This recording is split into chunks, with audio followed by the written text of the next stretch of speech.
பழைய ஓய்வூதிய திட்டத்தை நடைமுறைப்படுத்த வேண்டும் உள்ளிட்ட பல்வேறு கோரிக்கைகளை வலியுறுத்தி திட்டோஜக் சார்பில் ஆசிரியர்கள் சாலை மறியல் போராட்டம். போராட்டத்தில் ஈடுபட்டவர்கள் கைது. கோரிக்கை நிறைவேற்றாத பட்சத்தில் ஆகஸ்ட் 8ஆம் தேதி சென்னை தலைமைச் செயலகத்தை முற்றுகையிட்டு போராட்டம் நடத்தப்படும்.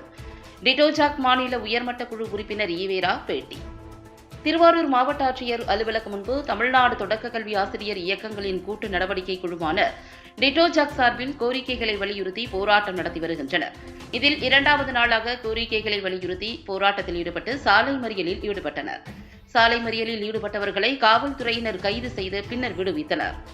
மாவட்ட ஒருங்கிணைப்பாளர் சண்முகவடிவேல் தலைமையில் நடைபெற்ற இந்த மறியல் போராட்டத்தில் மாநில உயர்மட்ட குழு உறுப்பினர் ஈவேரா, மாநில பொதுக்குழு உறுப்பினர் பே. இரா ரவி மற்றும் நிர்வாகிகள், ஆசிரியர்கள் என 1000க்கும் மேற்பட்டோர் கலந்து கொண்டனர்.